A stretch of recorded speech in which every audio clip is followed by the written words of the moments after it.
Erev Tov. I am honored to welcome you all tonight on behalf of the State of Israel and the Consulate here in Los Angeles. This evening, we gather here to hear the stories of almost 1 million Jewish refugees displaced from Arab countries and Iran. We all share a mutual responsibility to preserve this narrative and pass it on to future generations. I'd like to first and foremost thank our gracious host, Rabbi Sessler and the Sephardic Temple, Tiferet Israel. I would also like to thank our partners here with us this evening, Jemena, whose mission is to seek recognition for hundreds of thousands of displaced Jews from their countries of origin, our friends at the Iranian Jewish Federation for their cooperation for this event and vital community work they undertake every day, and 30 years after, who reaches out to the large Iranian Jewish community here in Los Angeles to be more politically engaged. I also want to recognize our inspirational speakers for this evening, Egyptian refugee Larry Klunak and first-generation Iranian-American Amir Kashfi, who will also share with us their families' personal stories of expulsion. Today's event is about the past, but it is also about the future. Therefore, I am honored to recognize our keynote speaker, Missy Rock Sarah Idan. Missy Dan is an extraordinary example of courage and friendship that could be possible between our peoples. Sarah is the founder of Humanity Forward, a new nonprofit organization that supports dialogue between Jewish and Arab communities. Before I started my diplomatic posting here in LA, I was privileged to represent the State of Israel for 4 years at the United Nations in New York. Every year, the UN hosts the World Refugee Day events, which take place in all corners of the world, raising awareness about refugee populations. They speak about Africans, they speak about Asians, South Americans, Europeans, and of course, Palestinians. One group has unfortunately never made the cut, the Jews who were torn from their homes in Arab countries. Precisely because of this, on September 21st, 2012, we hosted a historic first ever event at the UN in New York to raise awareness of this issue. The State of Israel is dedicated to the preservation of Sephardic and Mizrahi narratives, history, and culture. In 2014, the Knesset, Israel's parliament, designated November 30th as the day Israel and the Jewish world remembers the fate of nearly 1 million Jews who were forced out of Arab countries and Iran during the 20th century. Since then, the Israel Ministry of Foreign Affairs, with the assistance of our embassies and consulates, hosts a commemoration event every year all around the world in order to remind the international community that they cannot ignore these stories any longer.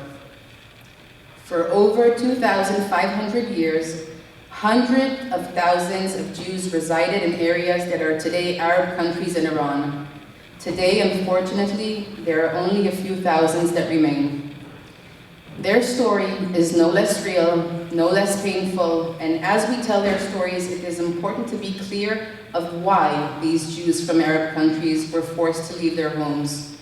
This was not an accident. Arab leaders launched a war of terror, incitement, and expulsion to decimate the history of their Jewish communities.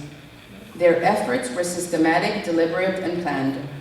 Less than 2 years after the horrors of the Holocaust, Arab leaders came to the UN and explicitly threatened the massacre of their Jewish communities.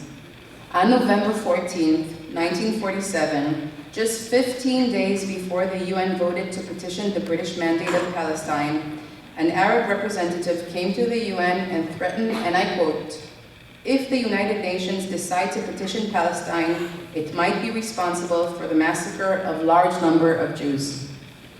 In the days leading to the petition, the halls of the UN were flooded with these implicit and explicit threats of violence from Arab delegates, stating exactly how they would treat the Jews communities and if the ancient Jewish homeland was reestablished in Israel.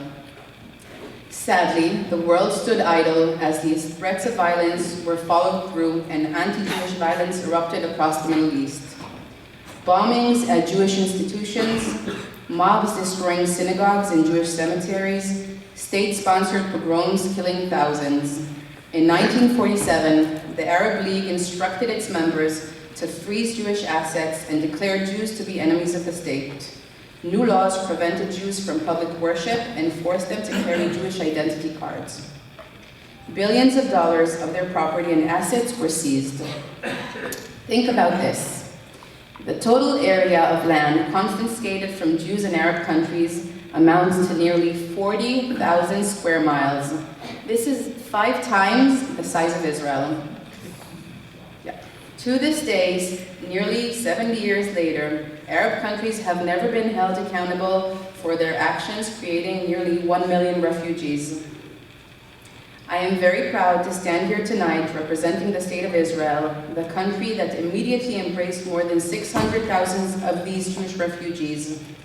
They nearly doubled Israel's population at that time. Most Jewish refugees, such as my own family, who came to Israel from Iraq in 1951, entered the land of milk and honey, without milk, without honey, and without money. They had been forced to leave their entire lives behind and all of their possessions. They arrived in Israel while our country was still in its infancy, a developing nation with few resources and huge challenges. Our tiny state budget strained to feed these refugees, to house them, to integrate them into society. Yet we all came together as one people, a small nation of immigrants, with a big vision of what we could accomplish together. As these refugees from Arab countries rose to the highest level of society, they lifted the State of Israel to new heights, much like the Jewish communities that came to the United States. Their remarkable contributions reflect the rich culture and vibrant communities they have left behind. Today, my mind is filled with images of the great Jewish institutions that once dotted the landscape of the Arab world. I think of the 2,000-year-old Jabbar synagogue near Damascus, built on the site where the prophet Elijah hid to avoid prosecution. I think of the Jewish cemetery in Batza, where the great minds that had written the Babylonian Talmud now rest. I think of the Jewish quarter in Beirut, Jewish businesses, synagogues, and homes that once teemed with life. Little by little, one by one, these ancient Jewish communities of Arab countries are disappearing. The hands of time threaten to dim their memory forever.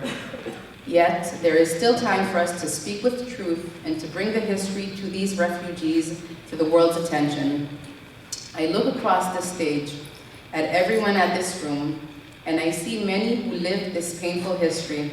I see their children, and I see their grandchildren, and I admire the way you managed to rebuild, to endure, and to flourish with courage. So on behalf of the Jewish state, I extend a promise to each of you. Your journey from the riverbanks of Baghdad, the hills of Damascus, and the bazaars of Tehran will not be forgotten, and your history will not be lost. Today, as I said before, we're focusing on the future, and not just on the past. The more we tell these forgotten stories, the more we can change perceptions. Each person in this room tonight can play a role in telling this part of modern Jewish history. Finally, it's not lost to me that this commemoration day coincides with Hanukkah. This is why we have the menorah here today. The Festival of Lights. Our heritage has always been one of that uses light to fight darkness and love to combat hate. It is my hope and prayer that every story here tonight will be a guiding light for others to learn from and a stepping stone to a future when we can all live together in true peace. So thank you everyone, and Toda Rabba, and I hope you enjoy this evening.